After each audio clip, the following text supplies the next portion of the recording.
What's up guys, it's Faded, welcome back to the channel, hope you're all doing awesome as always, and with Campaign Early Access now being live, Sledgehammer is hard at work at making sure Modern Warfare 3 has as smooth and functional launch as possible, making any necessary changes or adjustments and notifying the community of said changes. And today's video is going to take you through all of the changes that Sledgehammer has made, so if you guys go on to enjoy this video, please consider leaving a like and subscribing to the channel. We're nearing the big milestone of 1,000 subscribers and I'd love for you to be a part of my great community. So with that said, let's discuss the changes. Alright, so top of the list today is a UI adjustment in regards to the different weapon categories inside of the loadouts menu, and as you can see here, it's nearly identical with the levels, the silhouette, the armory option, all of that's there. But there's something new that was added, and that is the identifier tag up in the top right corner of each weapon, which signifies it as either a Modern Warfare 2 weapon or a Modern Warfare 3 weapon. Now, I like to look at this as being akin to the Warzone 1 integrations in which the weapons had those same identifiers since there were so many weapons being added to the game. Now, the reason this change was put in place is because Modern Warfare 2 and Modern Warfare 3 weapons will be slotted together in the same corresponding category. There aren't any subcategories that say Modern Warfare 2 assault rifles or Modern Warfare 3 assault rifles, it's just assault rifles in general. So while that's one of the first things you'll notice when you first pick your weapon of choice, you'll also notice that a massive change has happened in the Gunsmith department, and that is the removal of weapon tuning. So this means that both guns from Modern Warfare 2 and 3 will now no longer support the weapon tuning feature that was introduced in Modern Warfare 2. Now, this is a semi-controversial change and one that I'm indifferent about. You guys know my stance on weapon tuning if you've been around the channel for a while. I just never thought it served a purpose or did really anything to improve your weapon's performance. So Sledgehammer has removed it, and in the blog post they elaborate on this change, mentioning that the removal of the feature was due to, quote, the additional statistical knowledge you're able to receive while swapping between modifications. And one thing of note that just came to mind also is that we already know that weapons and things like that from Modern Warfare 2 transfer over, but because weapon tuning is now gone, that means that pro-tuned weapon blueprints that you own will now no longer have those tunes on them.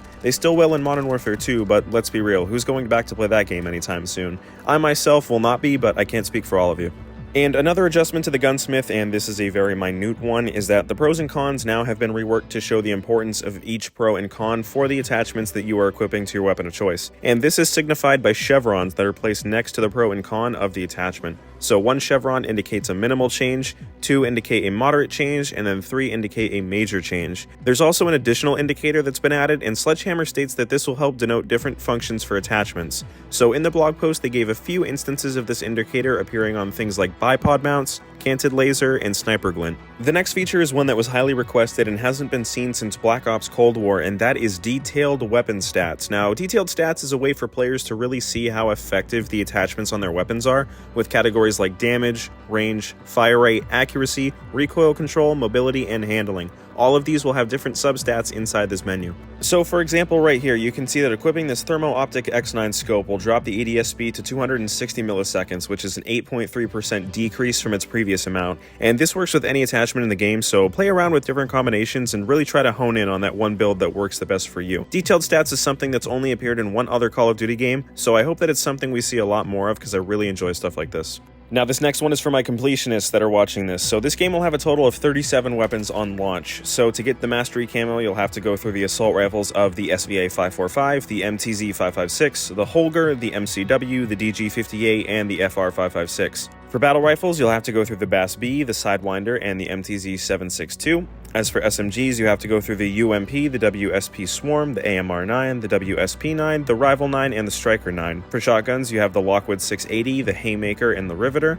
For LMGs, there's the Pulamyot 762, the DG58 LSW, the Holger 26, the Bruin, and the Eradicator. For marksman rifles, there's the KVD Enforcer, the MCW 6.8, the DM56, and the MTZ Interceptor. For snipers, you have the Cat AMR, the Longbow, and the Inhibitor. For pistols, there's the Core 45, the Renetti, the TYR, and the WSP Stinger. For launchers, there's the RGL-80 Rotary Grenade Launcher, and then for knives, we have the Karambit and then the Gutter Knife. So I know it's not a lot of weapons, but also not out of the ordinary when you take into account the launch weapon counts of the older games. Black Ops Cold War still sits as the lowest launch weapon count in this era of Call of Duty with only 28 weapons, so we definitely could have had it much worse. So with all these weapons, we also have the ability to install aftermarket parts. Now, this was something Sledgehammer talked about, and its main purpose is to kit your weapon and basically convert it into almost an entirely new gun. So we'll have 6 of these aftermarket parts on launch, being the Raven kit for the MCW, the Heretic Carbine kit for the MTZ 762, the Broodmother kit for the WSP-9, the Annihilator Bullpup kit for the Pulamyot 762,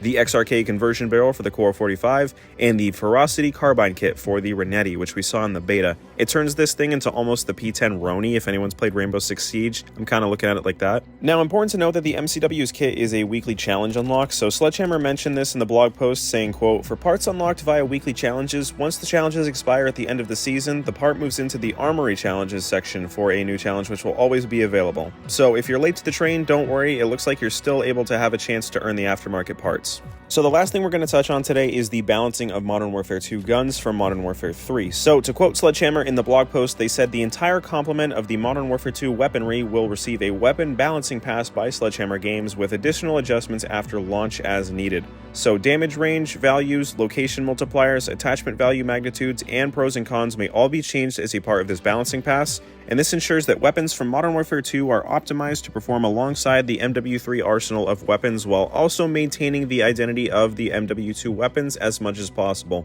The team will be observing weapons performance at launch and beyond as part of ongoing post-launch game refinements. So that's great to hear, and this was probably my biggest concern going into the game. I was worried that these guns would just never match with the MW3 ones and that they kind of would just exist for the convenience of the player to not have to switch back to the other game just to use them. But it's nice to know that Sledgehammer will be adjusting the guns to better perform with the Modern Warfare 3 ones, and after all, this era of COD has had a constantly shifting meta, so it's important that these weapons are viable. So final thoughts, I really like these adjustments. I love that MW2 weapons will actually have a purpose in this game, and I really appreciate that Sledgehammer is listening and making changes to improve the quality of this game. It's not even launch day and things are already shaping up to be pretty solid, so you'll love to see it. But real quick before we go, be sure to check out my good friends at Cosmic Dust, the official supplement for healthy content creators. I've been working with these guys for a little over half a year now as a partner content creator. They've got everything from multivitamins to digestive care, sleep aid, anxiety help, and my personal favorite, the Extraces Energy. Some of the best flavors I've ever had and definitely helps me get through editing a video or gaming with my friends. If you're interested in trying something for the first time or grabbing a restock, you can use code FADED at checkout to get 15% off your total order. They're a great group of people and they sponsor so many up-and-coming creators. I can't recommend them enough, so be sure to check them out.